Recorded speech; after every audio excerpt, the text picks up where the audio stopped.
but talk a little about what's going on in Plano, what's going on in the city. We look forward to those that are watching and those that will be watching after the live stream is done, and just the relationships that we're going to be able to build here. We're super excited to be.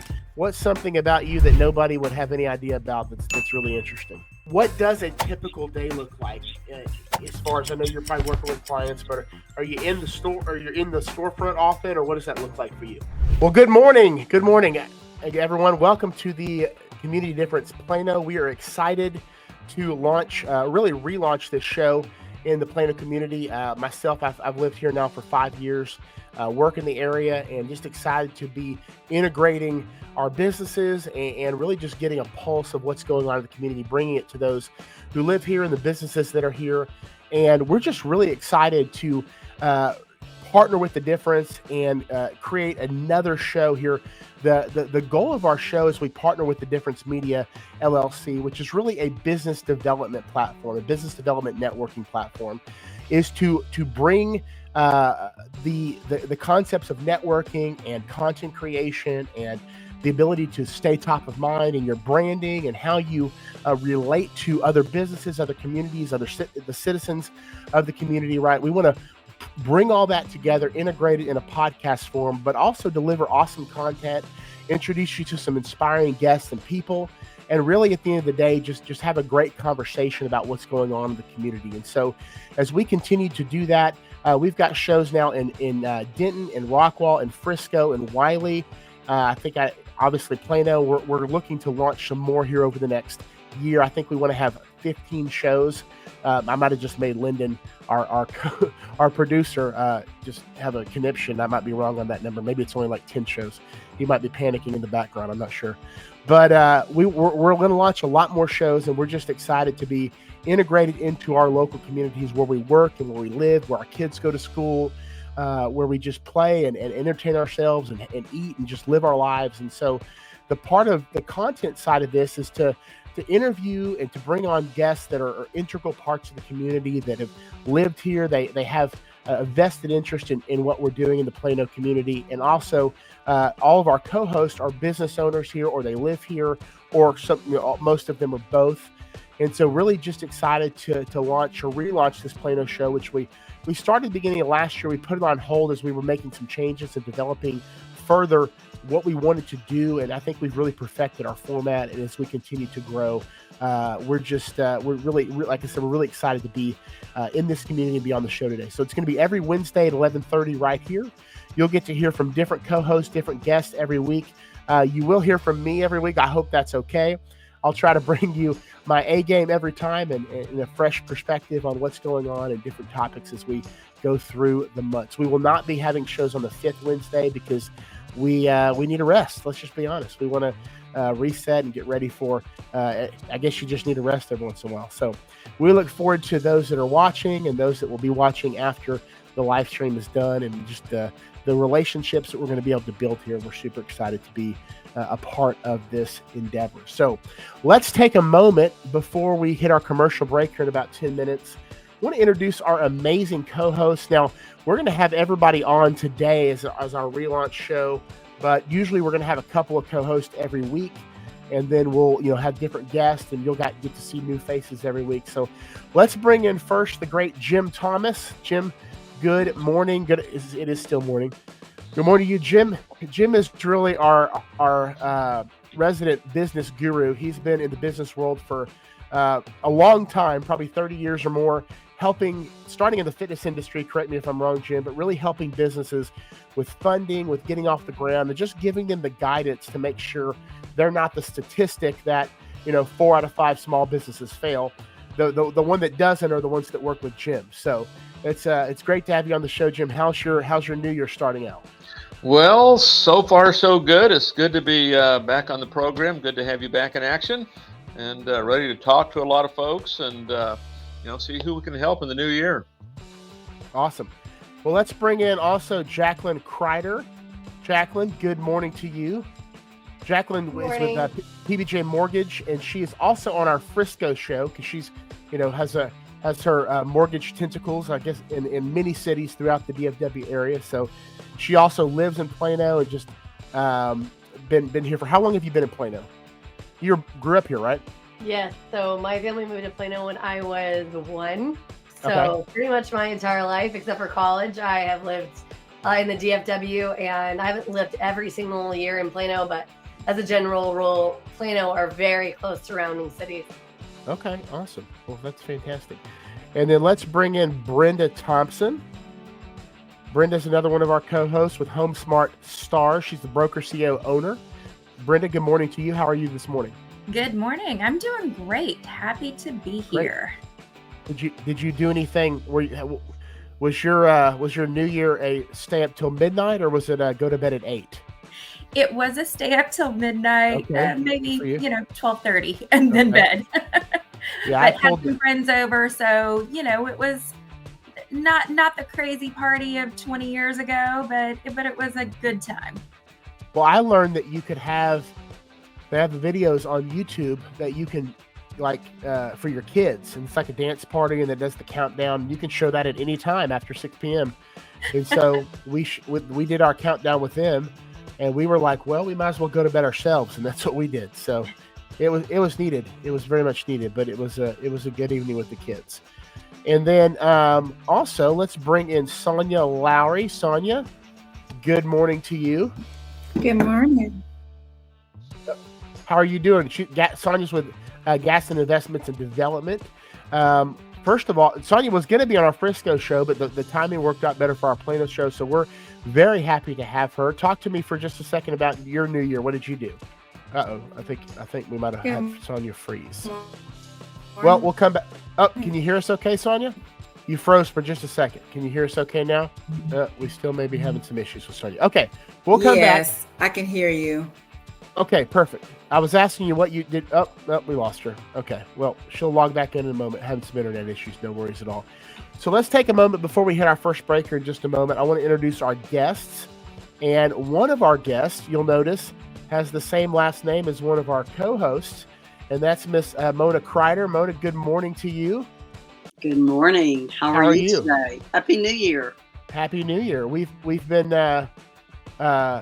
I don't know if warned is the right word, but we've been told that you are the inspiration for Jacqueline and her personality and everything. All the good of her comes from you. So we're very excited to meet you this morning and talk more about what you're doing. You've been a staple in the downtown community. How long has your business been out there? Actually, we've been here 14 years. 14 years. Okay. Never would have dreamt it would have been that long. I don't know. I guess I just wasn't expecting this to be a really long endeavor, but it has continued on, and we've enjoyed it, and it's been a great ride, an interesting ride, and you just sort of have to roll with it. And I appreciate that my daughter says that I'm an inspiration. I will take that any day of the week. Well, good. Well, we're going to get back to you in just a moment, a little bit later in the show. Want to dive into what you do, your interaction, your just time in Plano, and what makes it really a great city to do business in. And then let's introduce Shelby Williams. Shelby Williams is one of our city council folks here. He is on his second term. Howdy, Shelby. Good to speak with you. Shelby's actually been a friend of the show for a long time. Well, I'll let Shelby work on his audio as well. Shelby's been a friend of the show here for really since we started. Really put us in front of a lot of people in Plano government, school districts, and really got a chance to get to know the inner workings of Plano and just see what a great school district it is, and what just a tremendous place to do business and live. Shelby's a great guy, really cares about people, cares about the community, the country, has done a phenomenal job for Plano. So hopefully we'll get him back in here in just a moment. But before we go to our first break here in 4 minutes, just want to have everybody, and I'll just give you just a second, Mona, as a guest before we dive super deep into you, but just talk a little bit about your business. I know you're in the interior design field, which I find it fascinating. That's what my mother does also, which is kind of ironic. But talk about just for a second how you got into that, and then we'll hit our first break. Well, actually, by degree, I've got a design degree, and I've been doing this for well over 35 years, and had a very good friend that I would pull into different projects, and he and I just sort of hit it off. He is actually a floral designer, so he's a little bit different than I in my area, or as we say, we both play in different sandboxes. And he and I always joked and said, "Oh, well, maybe someday we'll open a store together." And I guess at a weak moment, we decided to do that. And in 2010, in the fall of 2010, we opened our doors. And that's sort of the backstory of how La Foufara was born. Yeah, and I want to ask you more about the name because I'm sure there's a lot more to that story. I think Shelby's back. Shelby, can you hear us okay now? I can, thank you. Okay, perfect. So I was just introducing you, and you're on your second term as city council, talking about how you've been a friend of our show for about a year now as we originally launched, and now we're relaunching again. And so I see you have, in May was your second term, so you've got 4 more years, I guess, through 27, right? 27? Yeah, my math was failing me there for a second. So just real quickly, how did you, what made you want to get into city politics? You know, we've talked many times before about the city politics is what really affects people's lives more than the national scene, and a lot of times it's ignored. So why did you take it upon yourself to say this is an area I want to serve the city of Plano in? Well, as you pointed out, 2/3 or more of what impacts our day-to-day life happens at the local level.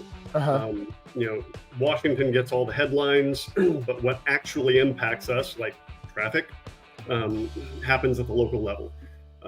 And back in 2018, people started to ask me to consider running for council, and the big issues at the time were high density development and property taxes. I guess those issues haven't changed completely in the last 4 years, but I sat on the decision for 7 months whether or not I was going to run. And I, spoke with my family about it, of course, prayed, talked to current, former council members, other elected officials, asking, what am I really in for if I do this? Finally, after 7 months, we made the decision, my family and I, and what tipped the balance for me after all that time was the realization that, I talked with my family about why I was being asked to run. And so I encourage everybody to view their own rationale for involvement in civics from this lens. I realized that I had the opportunity to set an example to my 3 girls of somebody who had the opportunity to step up and make a difference, win or lose, versus the counter example of somebody who had the opportunity to step up and make a difference, but made an active decision not to. Okay. I didn't want to set that latter example for my daughters. Well, I love that. And, you have a great track record so far in your first term. And I was telling them when you cut out really what an impact that you've made for the city. And I believe you're definitely one of the right people to be part of our city council. We're going to talk after the break here. We'll go to our first break. We'll talk a little about what's going on in Plano, what's going on in the city. We'll lean on Shelby for that. But I know also Mona has her hand on kind of the pulse of the downtown area too. So where a lot of events and a lot of things take place as well. So we'll get to hear from both of them. On the other side of the break, stick around. We'll be right back. And now back to the show.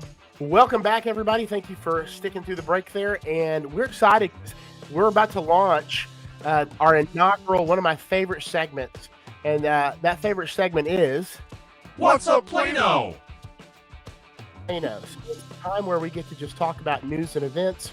And we won't maybe always have a city council member on to share with what's going on, what we need to be aware of, and just to bring to the citizens things to keep on your radar. But we do today, and we're excited. So I'm going to let Shelby talk a little bit. And I do want to say, like, one of the things, and I'm sure a lot of cities are good at this, but Plano, if you go to the plano.gov website, their calendar is full of stuff to do, events, pretty much every day. I'm looking here at next week, and there's events 5 out of the 7 days, and a lot of stuff on the weekends. And so just I can't tell you how many times that my wife has taken the kids to events or things at the library or things that the Parks and Recs department are doing, or big annual things that Plano puts on. And so just want to make sure that you guys know that if you're living here in the city or you're working in the city, there's always a ton of stuff to do. And so Shelby, what's going on that we need to be aware of? Well, I do want to plug, since you mentioned events, I want to plug the upcoming Texas Forever Fest. This will be our 3rd annual Texas Forever Fest, commemorating Texas Independence Day, a few weeks late. but in Texas culture and heritage, this is going to be at Haggard Park on Saturday, March 23rd. Haggard Park, Saturday, March 23rd. The biggest thing everybody is probably aware of in Plano is the traffic and the work on the roads. So first, we apologize for the inconvenience. Second, I want to explain what's going on. There's a confluence of several things at once. First is that our city was built out in bursts over the 80s and 90s, and most infrastructure has a lifespan of about 30 years. Well, guess what? It's been about 30 years and the warranty's up. So in 2021, a couple of years ago, we had an historic bond election. We passed nearly $400 million of city bonds. That kind of pales in comparison to school district bonds these days, but still. And 2/3 of that was just for the roads because our roads needed repair. So those bonds passed because nobody said, no, leave the roads like they are. And so we issued the bonds and we started the work. Simultaneous with that, we have a lot of water and sewer line replacement. A lot of those water and sewer lines run underneath the roads. So when we try to do as much work as we can together to be efficient, but that also makes some of the areas take longer to go under construction. And you may wonder why that stretch of Parker Road is blocked off for so long. How long does it take to fill a pothole? Well, in many cases, that's what's going on. Likewise, we have to work with our utility partners, Encore, Atmos, to make sure that we're not causing a disaster and that their job is done. Sometimes we have to play a waiting game. Sometimes we have to jockey for position. That can delay things as well. Simultaneous to all of this, DART owed the city of Plano a rebate because DART is funded by half of our sales taxes. It goes straight to DART, whether anybody uses DART in Plano or not, which is a whole other show. But DART collected all of that property tax or sales tax money and a bunch of federal dollar infusions in 2020, 2021. And so we had a rebate coming back to us. DART issued the rebate in the form of reimbursements for transit-oriented projects, approved transit-oriented projects. So we are trying to go through those approved projects as quickly as possible to get those reimbursements. And so all of these create a perfect storm of standstill traffic in Plano. And again, we apologize for the inconvenience. Hey, Shelby, don't we have some new DART line coming? Is Shiloh, I think, station? Yes, the DART Silver line that's going to go to DFW Airport. That is under construction. It's going to be a little while before it's actually open, but yes, we do have that. Is it 2025? Is it? Yeah, I believe that's the current scheduled date, subject to change without notice. But I was looking at that. That's like a straight shot. That's going to be super fast. That's correct. That'll make it really convenient, especially as traffic gets crazier. Because anybody who's ever gone to the DFW airport knows that the traffic can get a little hairy, especially during peak traffic time. I remember we took the DART back to Plano. I don't remember where we were coming back from, but we had to go the orange line all the way downtown Dallas and then up the red line back up to Parker. Yeah, that took about 28 years, didn't it? Yeah, it took an hour and a half with kids, and that wasn't great. So it's gonna definitely be nice. But I was as far as the traffic is concerned, I mean, yeah, it can be frustrating. But my wife actually had some good perspective on this the other day. It really just means that it's better than you guys have been in cities where they don't ever fix anything. So at least something is happening. I'm sorry. Excuse me. No, sorry. Did a city slip out that you were? Yeah. We're not here to bash other cities, okay?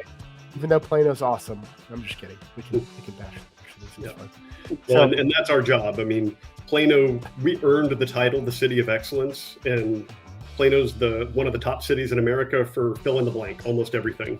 So our job now is to not mess it up. So let's backtrack to the Independence Festival because I went last year and it was awesome. Here, I'm going to start coughing again. Sorry. Talk a little bit about. People who don't know, explain, Shelby, sort of where Haggard Park is because isn't that the downtown? Sure. Yes, it's downtown Plano, just to the west of Plano City Hall, a little bit east from I-75 on 15. So yeah, that's at Haggard Park, adjacent to the Courtyard Theater, if people know where that is. There's a train museum down there also, which is pretty cool. That's right. My son loves that. Quick plug, my little girl and I actually got to perform in Scrooge this past month at the Courtyard Theater. So that was really fun. But yes, Haggard Park in East Plano, downtown Plano.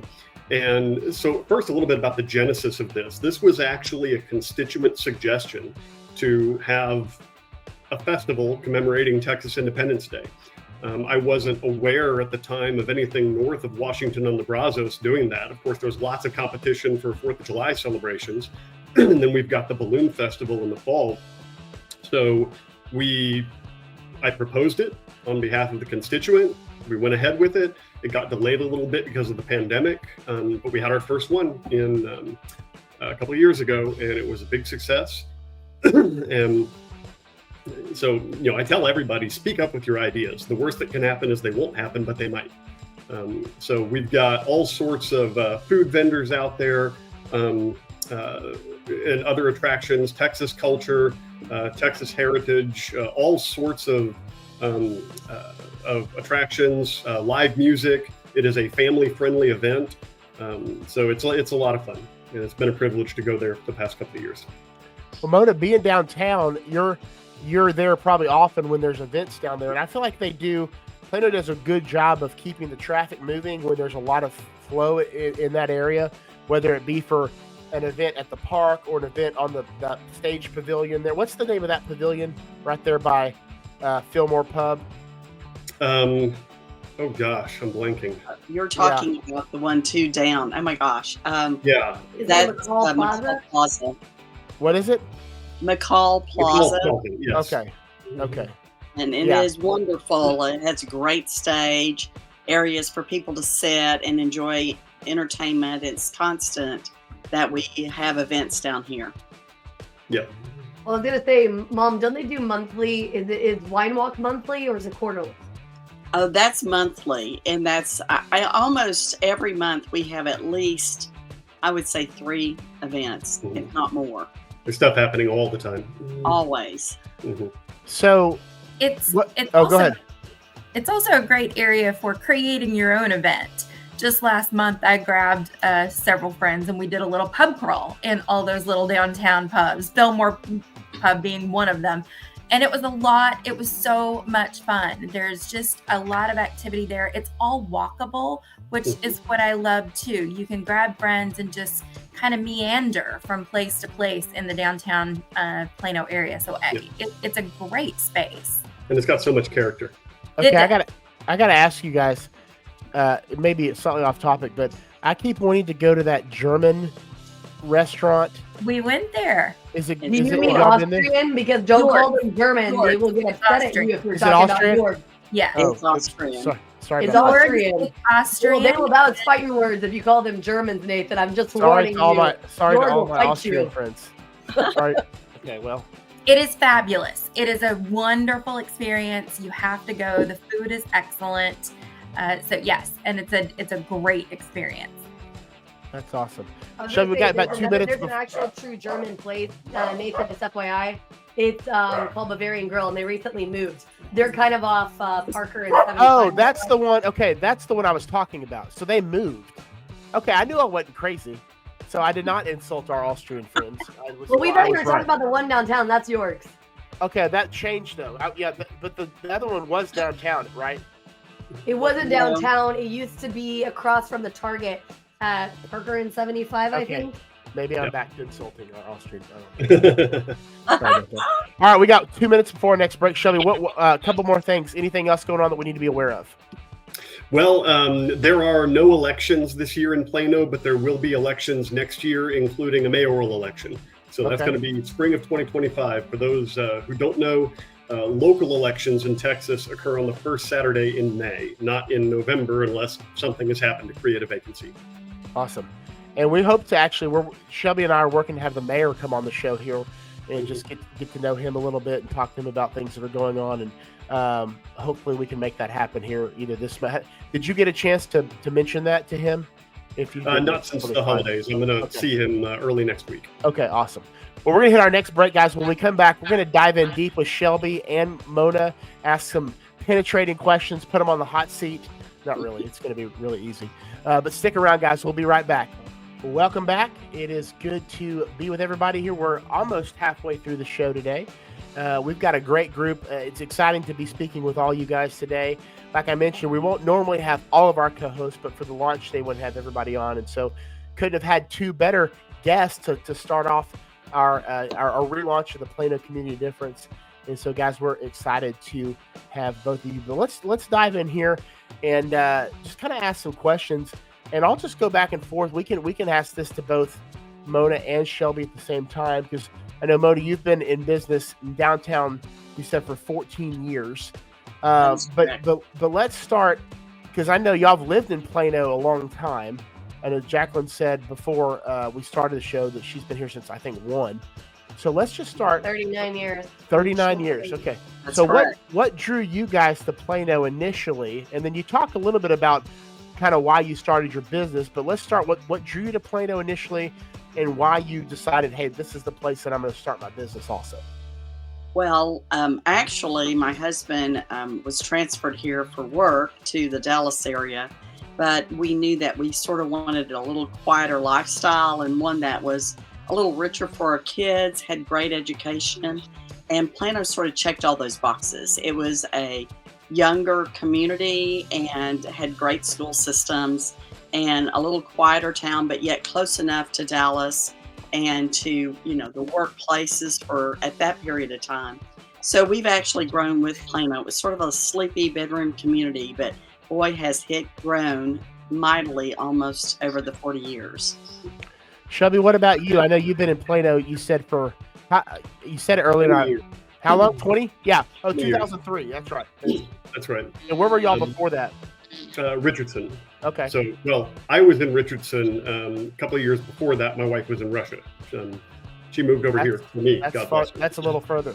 Yeah, just a little further. That's a tad further. How did you? Now I'm getting nosy. How did you guys meet? Okay. Well, this could take a segment too. I'll try to make it quick. We met on ICQ, which was a precursor to modern instant messenger apps. Okay. And so we spoke for a couple of hours one evening, and we parted company, and then that was on a Friday. The following Monday, I got an email from a woman by a different name explaining that it was her I was actually talking to on ICQ that Friday, that every couple of weeks she would stay with her friend after she was in university at the time. She would stay at her friend's place in St. Petersburg after getting out of school. And she didn't have a computer at home. This is back in 1999, but she had one at the bank where she worked. So she plucked my email address from my ICQ profile and then emailed me the next Monday when she got to work. So we started talking pretty much every day via email and ICQ from that point. And after a while, started developing feelings and was very open with her and told her. She said they were mutual. So I said, all right, sanity check. We either need to spend some real time together in person to determine if this has any potential, or just stop talking and spare ourselves the angst. So laid it out there. That's bold. I like that. So I was doing contract work at the time, so I waited till my current contract was up, got a visa to go over to Russia for about a month in 1999. I was actually there for her 21st birthday, and we were able to spend a lot of time together while I was there. She was able to take a couple of weeks off work, but then limited time the remaining couple of weeks. And I'll be honest, and I was very honest with her, as always, at the end of my stay there, I wasn't sure. And I said, I'm not sure. And so a week or two went by after I got back, and she said, you know what, for 9 months now, we've been talking pretty much every day via email, ICQ, phone, or in person. Let's take a week, not talk, reevaluate our feelings. I'm like, all right, that sounds like wisdom. Half a week later, I called her up and asked her to marry me. That is awesome. What a great story. Well, I was going to ask what little known fact about you would someone find interesting, but I think that was it. So Well, what a cool story. That's awesome. Well, I'll ask that question to you, Mona, because I can just tell you've got some stories. What's something about you that nobody would have any idea about that's really interesting? Oh, wow. Yeah. That Where would do I be a begin? pretty tough one for me. Oh, boy. Well, I love my job. I don't know that that's news to anybody else. I actually love design work. I've always done design of some kind, even from elementary school, whether it was something personal or whatever. So it's always sort of driven me, and it's where I find a lot of joy and a lot of peace. That's awesome. That's really cool. She also thinks way, way outside the box. Like there's no box with mom ever. Well, if you want to have your design ideas stretched a little bit, she's your I girl. feel like that's part of my job. It is, but there's still a lot of people who still keep you inside a box. There is no box with you. I try to find out where their box is, and I try to push it a little bit, because sometimes that's when you'll find really joy, and people will it will stretch, as Jacqueline says, it will really stretch them quite a bit. So anyway, yes, I do enjoy that aspect of it, and I enjoy people, getting to know people, and helping them to create their design that fits their personality. That's awesome. Before I want to ask you guys kind of what your normal day looks like. And I know, Shelby, you're in marketing and consulting, but I'm asking this specifically as when it comes to your role as a city council, and then obviously, Mona, in your business. But before we do that, I want to remind our listeners that we're continuing to grow this show. We're looking for co-hosts to come on, talk about their business, create content, get to know some fantastic guests, to be able to bring on and leverage what we're doing here to highlight people in the community, to help them build relationships with maybe some folks that they don't have a necessary in with, but just to be able to provide value. And so if you're looking to grow your business, if you're looking to meet great people, if you're looking to learn how to really highlight yourself better, to stay top of mind, we'd love to talk to you, right? You see all these, everybody on here, myself, I've only been doing this for a short time. I think this is Mona's first time. You'd never know that. So, I mean, it's a really simple thing to do, to come on as a co-host, or obviously you can start out being a guest, but comment, reach out to myself afterwards, whatever you want to, but we'd love to talk to you as we continue to grow. We want to grow this to 8 or 12 people per show, because that's really the sweet spot where the networking compounds, the relationships compound, the content compounds, and we really become a community that makes the difference, right? No pun intended, but intentionally using that in our communities. And so we'd love to be able to bring you into the fold and make you a part of that. So let's ask this. Awesome comment. I love that. So back to you guys, Mona and Shelby. We'll start with you, Mona. What does a typical day look like? As far as, I know you're probably working with clients, but are you in the store, or you're in the storefront often, or what does that look like for you? Well, I will tell you, I feel like I'm in the store all the time, at least 5 to 6 days a week. However, a lot of my friends or clients come in and they say, you're never in the store. So I'm always working. I can't say that I'm always in the store, but we've got a great staff that helps run the store. And obviously, whether I'm behind the scenes or not, I'm in the store and hands-on. Michael and I both are. I would love to tell you a little bit about what our name and how our name came about. You asked that earlier. And I love that. I was trying to figure that out, and I had nothing, so I'm really excited to hear this. Well, this is really easy, and you're going to want Nathan to use this at with Words with Friends or Scrabble next time you play. But Foo for Raw, the name of the store is La Foo for Raw. Foo for Raw is actually an English word in the dictionary. Do you have any idea what it means? No idea. Flashy ornamentation. Okay. So it's sort of like what we do in our business of design. And I say this, a little smoke and mirrors. It's a lot of flash. It's fun to watch. It's interesting. It hits people's attention. And I love what the Chinese say, that it's really a typhoon in a teacup. So it's a whole lot of fun to watch. But on the other hand, it's not too big. You can't get your arms wrapped around it. So we felt like that was a pretty appropriate name for two designers, one interior, one floral, coming together and then showing our aesthetics to our community. And that's how we started the store. Well, and I'll say for her, shameless plug, that you want some people who can really push your bounds, either with gifts and or floral design or interior design, all of those things. I mean, Michael Hamilton, her business partner, who I lovingly call Hammy, he does the most crazy floral designs you've ever experienced in your life. Like, he did my wedding, and I just let him go because he does so much more amazing stuff than you could ever think of inside your own brain, I promise. And the good thing, he just finished up his 25th year of doing the DeGoyer House at Dallas Arboretum for Christmas. So he's the mastermind behind all of the holiday decor as well for actually the Dallas Arboretum. And between the two of us, as we say, we both have our sandbox. We both play in each other's sandbox and throw sand, but we have veto power in our sandbox.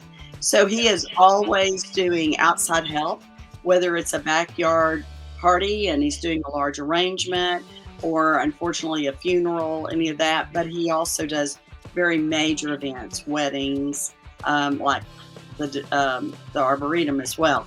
And I, in turn, I do residential design pretty much. I've done some commercial as well, but I help. And so we really get to know whether it's clients that walk in the store or maybe it's past clients, but we always buy for the store items that have an eye for design.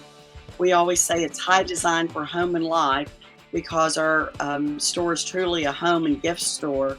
And so whether it's your personal, ladies, you like to have great looking clothing and beautiful jewelry, we have that at our store, but we also have great lighting, and we are we offer a whole lot of lines that we are stocking dealer for, whether it's rugs and lighting and furniture, etc. So we can sort of help you out, soup to nuts, whatever your need is. That's awesome. I love that. And for those of you guys who don't want to wrap the gift, they usually will do that for you. Just Well, saying. And they'll help you make it too. I need to tell my mom about your location because I think she would absolutely love it. So yeah, Shelby, same thing to you. And you talked about your inspiration and why you got into the city politics, but what is from a city council standpoint? And I know you may not be doing something every day in that regard, but when you're involved in the meetings, you're going to whatever. What does a typical day look like for you? It's largely driven by the council meetings. We have one meeting every 2 weeks, and occasionally some other things like budget workshop, etc., peppered throughout the year. But it's what I call a part-time job and a full-time responsibility, because people only see what happens on the dais. That's a fraction of the time that it takes to actually perform the role. I mean, never mind the actual council meeting itself. A fair amount of time goes into preparing for each council meeting, reviewing the agenda, getting up to speed. And then there are things like constituent meetings and discussions, research on issues. I try never to opine on anything before I've done my homework, before I make sure I know what I'm talking about. And that does take considerable time and effort to do the job right. But then there are other responsibilities. So there's work, there's family. You know, I have 3 daughters. Thankfully, my oldest can drive herself around now, and I'm only 2/3 of a taxi. But it also depends on. Thankfully, we have 4-year terms, so I've only had to campaign for this role twice, but it's pretty hectic during campaign season. I actually am also running for Collin County Republican Party chair at the moment, but that's on top of the other responsibilities. So I just have a bunch of stuff to do all the time, and I have to prioritize. It's a daily exercise of prioritization. Most days during business hours, it's dominated by the actual paying job, by actual work. It could be client meetings, sales meetings, a lot of meetings, too many meetings. Always meetings, right? Always meetings. And most of the time, either early in the morning or in the evening, is when I tackle most of my council stuff and other assorted responsibilities, family time. I always make sure I prioritize important family stuff over anything else. So my priorities in order are God, family, country, which includes community, and then party. So yeah, that's awesome. Yeah, like that's the hierarchy. That's And so And fantastic. Shelby, I appreciate that detail because I think so many people don't really understand what city council involves. And does that become your full-time job? Is it your full-time job? Or are you actually balancing it, which I know you are you actually balancing it with another job and another career? And then it truly, truly is what it is, which is a true service. You're giving of your time because you care about your community. So I appreciate that.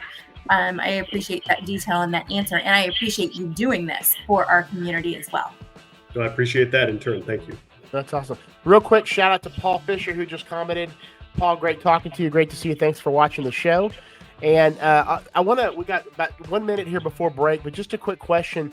I'll start with you, Jim, because Jim, of course, is in the business funding and really helping businesses get off the ground. He's done a number of trainings on some other shows here. What do you find, Jim, is the most rewarding aspect of what you do, but also the most challenging? Like probably two different answers there. Yeah, let me answer that. I have a quick question for Shelby here. It doesn't have to answer it here just yet. I'm curious, in your role with the council there with Plano, do you get involved with trying to attract businesses to Plano? Is that a regular Great part question. of what you guys do? Yes. Yes. And I'll say personally, I do it indirectly, but yes. We as a How city. do you guys go about that? What's the strategy on that, just briefly?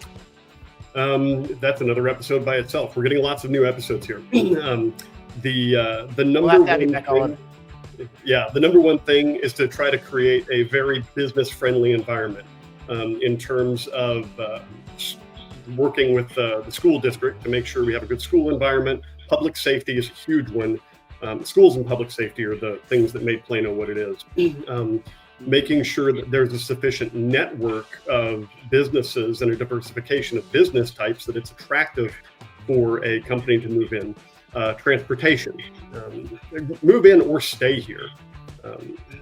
So there are all sorts of factors that come into it, and we also have some economic development incentives, which I'm actually working on trying to expand for small businesses and actually homeowners to give them some of the sorts of tools that we've offered to large corporations for a long time. Do you do much for small business? Is it mainly, the big groups coming in, they get the tax breaks to come in, or do you target the smaller groups and trying to get them in? We're not in the same way, to be candid, and that's what I'm trying to change. One of the things I've been saying lately is Silicon Valley didn't become Silicon Valley because a bunch of headquarters moved in. I want to make sure that we're growing an organic ecosystem that feeds one another in Plano. The giant headquarters just don't do that with one another. The employee base helps support the small business community, but it doesn't really lift it up in the way that an ecosystem does. Yeah. But one of the things we offer is tax abatement. Use Toyota. Guys, I hate to cut you off here. We got to go to our next break. When we come back, we're going to jump into our topic, looking specifically at. We've actually covered a lot of inspirational stories. Hearing from local business leaders like Mona and obviously Shelby. But what does it mean to inspire entrepreneurs in a community? We're going to dive into that more. Stick around. We'll be right back on the Community Difference. But what we want to talk about specifically, and we'll let it kind of a roundtable discussion here, is we've highlighted somewhat of different entrepreneurs, specifically with Mona, in the community, the impact that she's made. But we want to take that a little bit further and look more at just what is it that inspires entrepreneurs, specifically on the local level. And as I'm thinking through the topic for this month, I asked the question, what helps a small business really integrate into the community in order to make that lasting impact, in order to make that difference? And I've come up with a list, and I want to share that with you guys. But before we do that, just want to kind of open up. I'll start with you, Sonia. But when you talk about being impactful, obviously to your clients and what you do, But what about within the larger community, the Plano community, and even beyond? Because I know you probably work in multiple communities, but when you think about making an impact and inspiring other people in the community through your business, what does that mean to you, or how do you feel like you attempt to do those things? Does that make sense? Yes, it makes sense. For me, I want to make the impact in regards to generational wealth, because there's so many people struggling, to try to make ends meet. And I want to do some investment partnerships. Being a small business, just starting out, I've actually had the opportunity to sit in with Grant Cardone and Elena Cardone. They have a multi-billion dollar multifamily portfolio. And they talk about how, being big is one thing, but when you're small, getting out there, partnering with the larger corporations as a small business, showing the cities that, hey, we're small, but we can make a big impact if we partner more, and grow our community. And I think like building REITs for our community, a lot of cities are doing that now, where they have their community investing back into the community. So whether that's with REITs or, building the commercial properties and stuff like that. So for me, I just want to see more people being able to put more money in their pockets and showing their kids how they can create financial wealth for themselves as they build. But they need to start, younger, teaching them how to be wise financially, like they're doing in the schools. I work in a school district. I work for Louisville now, but I also have worked for Allen. And one of the things that they're doing is Allen has a bank in their school, and that's helping create the financial means for the kids, teaching them how to be able to do the things that they need to do as they get older. So I feel like with smaller businesses, as we incorporate ourselves, with corporations and partnering, it'll help us all grow together better as a community when we're helping each other. I love that. You reminded me of something that we've talked about before, and you talk about businesses partnering together as well. Jim, and I'll open this up because you asked this question kind of Shelby, Jim, and I'll let Shelby chime in. But when you're advising businesses, Jim, there are those strategic partnerships that you want to make with other local businesses and other local community leaders. How do you help people see the value of that, or when you're really kind of helping somebody launch a business from the ground up, get the funding and everything else in place? How do you maybe show them the value of those relationships, or make sure that they're properly seeking them out to really solidify themselves in whatever community they're in? One of the common things relative to that question is most people that we're talking to at that point, they've gotten to the point where they're working in the business, they're not working on the business, and they've lost sight of some of these things. And we try to keep this as simple as we can. And we'll go back to, hey, writing a simple plan of action. Because one of the things that happens so often to companies is they'll go to work, and in many cases, they become a victim of circumstance. They're simply handling what's coming at them. They really haven't taken the time to kind of gain control of it, think about it, and actually write it down. And to what you're talking about, working with companies that are symbiotic, to what you're doing with, email swaps and blog swaps, those are typical ones that we do that have enormous benefit and enormous impact. And not only does it expand your market, but it's also free. So it's an easy way to convey that a lot of times.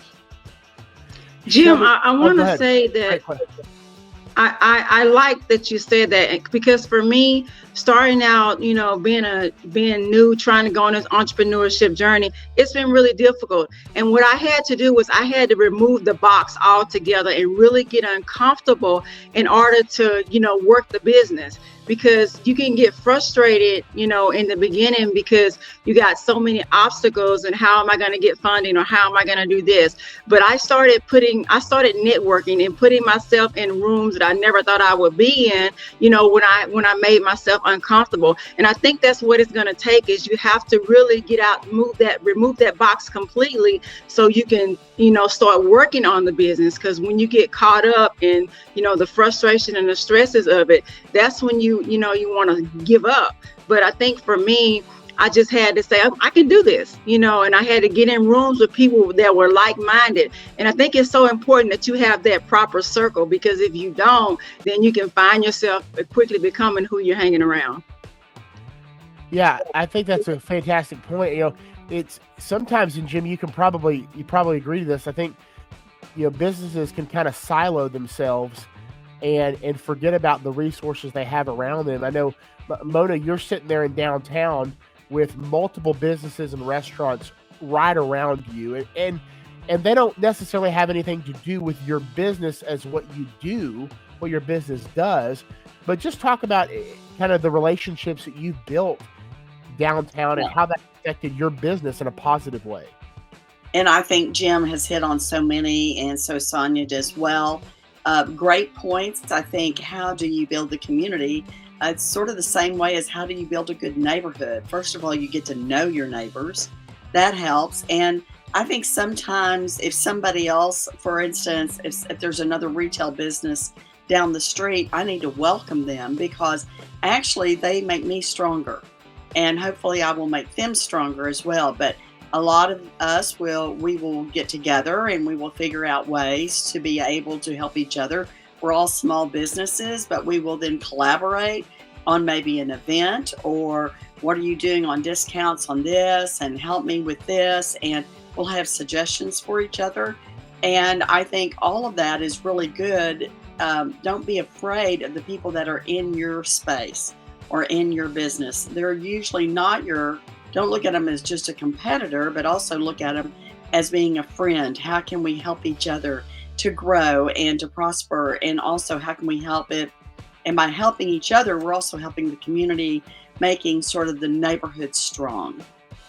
Yeah, it's funny because we've talked about, and really the difference was started when Lyndon came up with the difference about 5 years ago.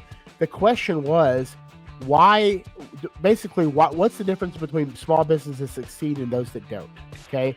And it's not usually because of a bad product or service. It's basically because people don't know about them, or they didn't do a good job of integrating themselves into their surroundings. And so, as I was thinking, the first thing on my list that I came up with is just be a good neighbor, right? Absolutely. You're in a space that is surrounded by 30 businesses within 100 yards, right? Which is awesome. That's right. So you've got, I think people don't even look at other businesses as potential clients or patrons. We're not patronizing each other's businesses. We're not really looking at opportunities to collaborate. I was listening to Gary V the other day. I can't ever say his last name. I'm glad he goes by Gary V. But maybe you guys have heard of him. But he was talking about Travis Kelce and Taylor Swift, and why we should care about that, even though we don't really, or I don't. But the idea is that their social medias both have exploded, because there were people that didn't know Travis Kelce that were Taylor Swift fans, and vice versa. And he goes, well, how does an auto mechanic take that lesson and make, apply it to what he's doing? And the concept was, well, if you will have, go to a local restaurant and say, hey, come over here and cook your best meal at our spot. And right. And everybody that goes and eats at your restaurant, I'll give them a free oil change, and vice versa. And you're cross promoting, cross pollinating. Absolutely. And that's we have clients all the time. They're coming in, they're shopping, and then they get hungry, and they're always saying, well, where should we go eat? And so we start telling them about the different restaurants that are around us. If we have an event that's more of a retail event, they can maybe have a special, buy one, get one free on an appetizer, and, whether it's a little slip of paper we can stick in the bag when the people leave, that we can tell them we can help promote each other. And we're actually making all of our community stronger by doing that. And Mona, that's what really makes the difference, is when you are collaborating and working together as a family, as opposed to competing against each other, because it's all the power of the mindset.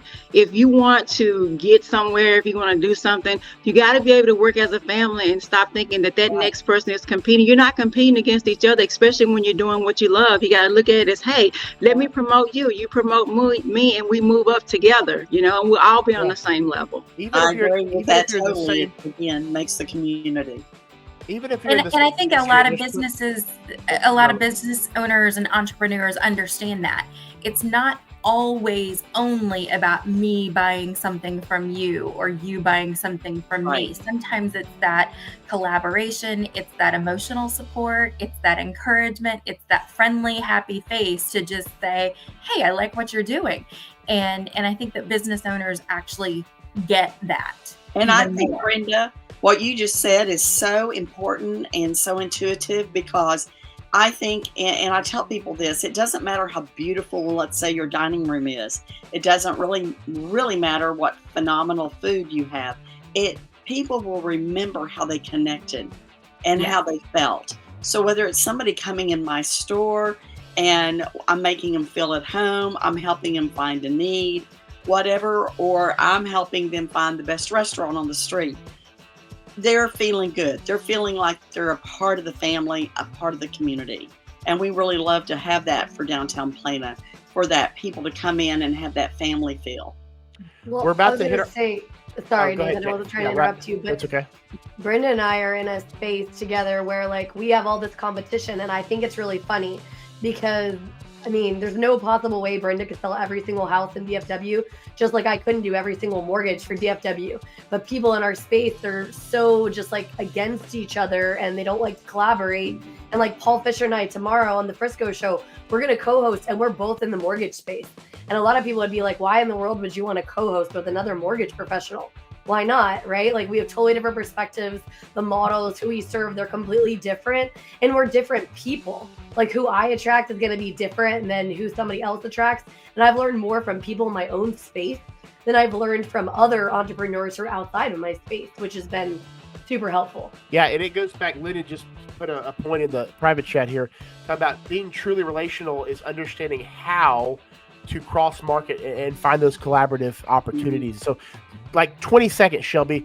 Not to put you on the spot here. We got to go to break, but are there some efforts that Plano makes to really? I know obviously there's a Chamber of Commerce and kind of the traditional, but are there any events for just local business owners to try to help aid that pollination or just get meet and greet, things like that happen?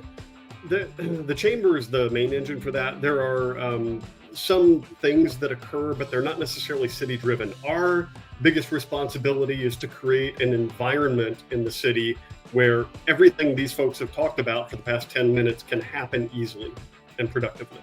Okay, I love that. Well, guys, we could probably talk for another 30 minutes. We're going to hit our last break. When we come back, rapid fire question time. We'll do our last segment. Stick around. We'll be right back. I've really enjoyed not only speaking with all you guys, but just having the bounce back and great insight, really, just kind of the goal of what we're wanting in these conversations. And so we're just going to kind of go through and just have a get to know you. Normally we just ask this of our guests, but I'm going to open it up, just kind of rapid fire with everybody. So be on the edge here because we're going to go fast. So favorite place to eat in Plano? Shelby, I'm starting with you. Oh gosh, you're going to put me on the spot with that one. At the moment, I'm in the mood for Twisted Root, so I'll go with that. I love Twisted Root. Mona, what about you? Oh goodness. Boy, I've been eating lately at Prince Italia, and I'm going to be there actually this evening. It's a wonderful place. It's smaller, it's more quiet in there, and great food. Love it. Where is that? That's actually, it's off the toll road and Parker, Okay. I guess. That's a tough question. I mean, There's so many DFW, great a lot places. of people don't realize this, but DFW is actually the food capital of the United States. Like there's more restaurants per capita here than anywhere else. And Plano is no exception to that, but put you on the spot. Let's go to Brenda. Hopefully you had a little time to take you somewhere. I do. So I have two favorites for you. Anaya's, that is at Park and Preston. Individual, wonderful, excellent, fresh made food every day. And my office is here in the shops at Legacy. And I actually look out my window at Samui Thai. So that is another favorite because it's easy to pick up on the way home too. That's awesome. Jim, what about you? Number one spot in Plano, In-N-Out Burger, 75 in Parker. Drank the Kool-Aid as they've moved over here from California, huh? I see. Hey, it's a good burger. It is a good burger. I love that. It's simple. I love it. It's great. Jacqueline. Man, it's so hard for me because I'm such a foodie. So either one of the Kinney's restaurants, probably like Kinney's Burgers and or the pizza one, or maybe Rodeo Goat. I like Rodeo Goat quite a bit. Too. And there's a bunch of Rodeo Goats around here. There's quite a few of them. Their food is very solid. Sonia?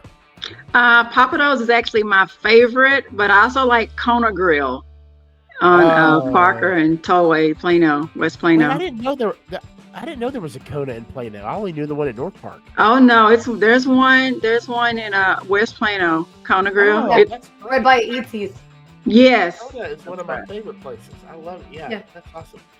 Well, I gotta go. I'm gonna go. Any of the urban restaurants, and that's the name of them: Urban Seafood, Urban. They're Crust, wonderful. They're all great. Urban Crust is right next door to Mom's store. Right. They are wonderful. I'm telling you, Tori is their chef, and he is awesome. He helps with all of the menus and the food, and you will not get any better than the Urban. Okay, what about Goat and Vine? The Goat and Vine Winery in Plano? Oh. Are you talking about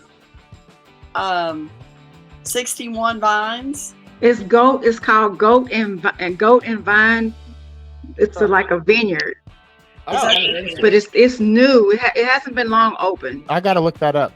Yeah. I'm gonna have to look that up. It's like Mona, we need to talk after the show because I'd love to get that. I don't know. Urban's not their name though, right? I'd love to get them on the show. I've been wanting to talk to them for a long time. Well, I can make that happen.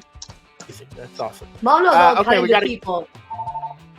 So my other one is Alibaba, which is a Mediterranean food restaurant off 75, and it's phenomenal. And then let's jump into here. So, what is one skill you'd either like to learn or something you already have that you want to get better at? And I'll start with somebody else. I'm going to start with Jim. I think Jim can be ready with this. The skill I would like to get better at. You know, when I look at those kind of questions where, okay, well, where do you rank? Are you a 1, a 10? Where do you rank? And I always rank myself really no higher than 7 on everything because I simply say I can get better at everything. Yeah. And that's constantly the focus. If you think you've arrived, you're probably pretty far off. You're kind of done. Yeah, that's awesome. Jacqueline, what about you? That's a great point, Jim. Probably doing video, like as in when I record them. I mean, I've been in a program for a minute to learn how to do it better, but it definitely took me a while to get out of my head and just not be afraid to be on video because that's kind of the name of the game in the 2020s, if you will. Well, you seem like you've been on video for years, so you seem very comfortable. So that's awesome. But hey, as Jim said, there's always opportunity for improvement. So that's fantastic. Shelby, what about you? Speed reading and shorthand. Speed reading. Okay, shorthand like being able to write things down a lot faster than I currently do. Okay, that's awesome. You need a remarkable Shelby then, if you like to write things down. I'm sorry? You need a remarkable. It's like a tool, like an electronic tool, but you could still physically write down. Awesome. It's like electronic. It's like electronic paper, but it feels like paper. It's really cool. Sonia, what about you? More tech savvy, for business, of course, to be able to brand and market myself better. And a fun skill that I already have is playing the drums, and I would just like to get back into it and play more. Okay, I love that. I was gonna say Sonia's neighbors might not like that, but she likes it. Mona? Oh, I would just like to. I probably need to become a little more tech savvy, but mainly social media. Okay. So that's probably this is the right place for that. Yeah, weak area there. So, and I think it's hard sometimes to promote yourself.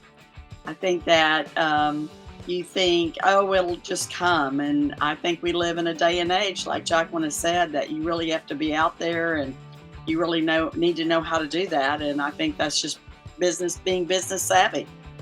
Yeah, I 100%. Well, and that's a huge part of the difference why we exist. We use podcasting as kind of the medium to help bring all that together. But if you stick around, Mona, you'll learn a lot of that stuff, and so you'll become savvy at it pretty quickly. for me, did I get everybody? I did, yeah. For me, I want to work on business relationships. What we talked about, finding those key business relationships, getting to know the community better, which is more of a just doing it. I mean, there's a skill there, obviously. Lynn and I were talking about some strategy offline a couple days ago, but then a non-business related. I've always kind of flirted with the guitar, but I'm really trying to actually get where I can be semi-decent at it. So that's a skill that I would like to learn. And then the last one is just a silly question for everybody. And even if you're not into karaoke, you have to answer this question. But you're forced to sing, okay? What is your go-to song? Or you can do a rap. I don't care what it is. Just Shelby, I feel like I need to start with you on this. Frank Sinatra, My Way. Okay, I like it. Sonia. Oh God, mine is Redneck Woman. Okay. I know it's kind of weird, but I love that song. Gretchen Wilson, and that, yeah. Yes. Brenda.